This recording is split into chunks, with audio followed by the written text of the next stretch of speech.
Um, I'm not gonna call it yet, because there's still more than enough time to do something spectacular and insane with this ending, but as of right now, my worst fears are starting to come true. This ending, man, and the way that Sukuna went out, I've had this feeling for a while now that what's currently being written is not the ending Gege wanted for this series.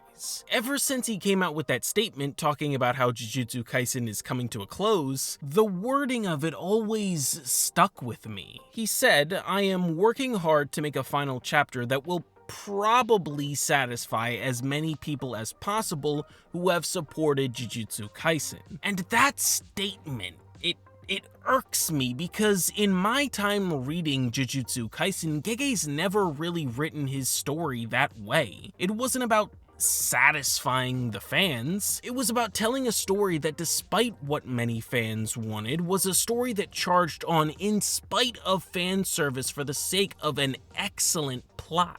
It almost feels like either someone else is at the helm, or Gege was told he needed to deliver an ending that was more in line with the branding of the magazine. I don't know. It's all purely speculation, and I don't mean any disrespect by it. It's just, I know Gege is an extremely talented writer. The proof is in the actual series itself, and to see him fumble in this manner, it's just unexpected. But let's go through this most recent chapter, talk about the major events, and maybe by the end, those who don't see where I'm coming from will at least maybe get it a little.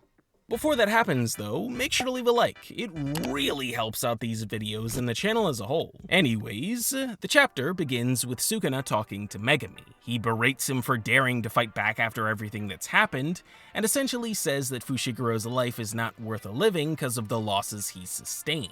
So the best option is to submit and let Sukuna handle the rest. But Megami fights back with words of his own, asking why the desperation? With all the damage piling up, could it be you're afraid of the outcome?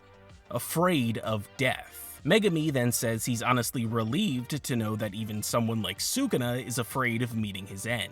And that even though he might actually be right about some things, he's still willing to give living for someone else another try. Yuji's domain expansion proceeds to shatter, and as it does, the aforementioned King of Curses becomes separated from his host, becoming some weird amalgamation of grotesque body parts that reaches out in one final attempt to live again, but is unsuccessful in doing so. His remains begin to evaporate, and as that happens, Yuji comes close, offering words of solace that intentionally in some ways mirror a certain other scene that happened a very long time ago in this same manga. Naturally though, as Sukuna becomes so small he can be held in Yuji's hands, these words do nothing but enrage. And as Sukuna dissipates, he gives his final words, saying, "I'll commend you for playing the fool to this extent, Yuji Itadori, but don't underestimate me. I am a curse." The chapter then finally switches back to Urame and Hakari, but before we delve into that, we gotta talk about Sukuna's ending. And after thinking about it for a bit, I do think it works. I think the idea of making the once malevolent King of Curses' last moments be crumbling away, afraid, and in the arms of the person he hates the most is a solid ending. Its execution, however, is what I have a problem with. Something like the ending of the main villain of the series should take up an entire chapter. And with how great of a foil Sukuna ended up being, this was at least what he deserved. But he became a victim of pacing. So while reading the chapter, before you know it, the guy's just dead and gone and we're moving on. It's really jarring and doesn't feel like a proper conclusion to someone who's been such a menace for so many years. Also, can someone tell me, please, what does Yuji's domain expansion actually do? What is the surefire hit? Because there's still no explanation for that, We don't even know its name. But on to Hikari versus Urame, and I'm not gonna go through the whole thing and give a detailed recap of it because all that really happened was she just offed herself after Sukuna kicked the bucket. So yeah, after all that time and all that waiting, the fight just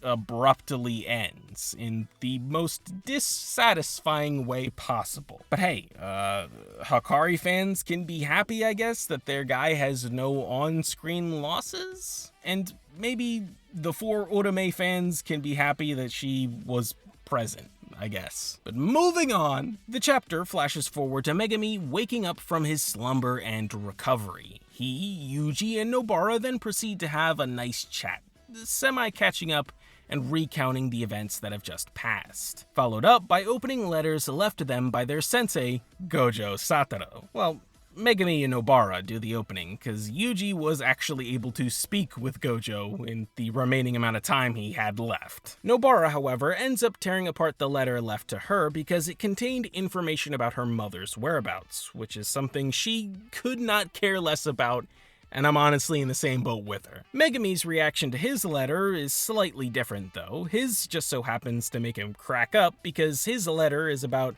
Gojo killing his dad.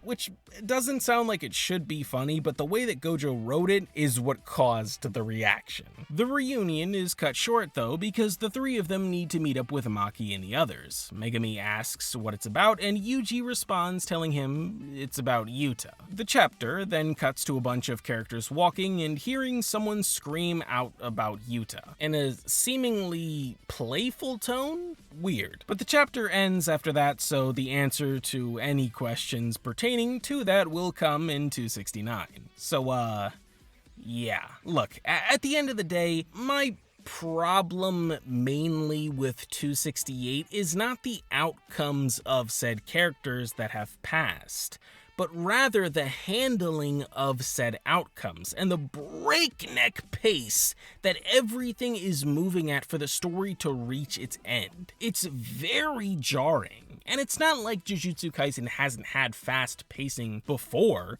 Fast pacing is actually one of the main aspects of this story, but when the moments need to be slowed down, the series, I feel, has always given those moments given them that slower pacing. So to have the main villains of the arc not get that same treatment that's been applied in the past, it's just... It's weird, and it isn't befitting, like at all, of the antagonists that Gege has written. Sukuna's end should not feel mildly better than Kenjaku's, because Kenjaku's end shouldn't feel that disappointing. But anyways, ladies and gentlemen, that's gonna do it for me. So thank you all very much for watching. I hope that you all enjoyed. If you did, make sure to like, comment, and subscribe with the notifications on, and I will see you all in the next one. Peace out, everybody!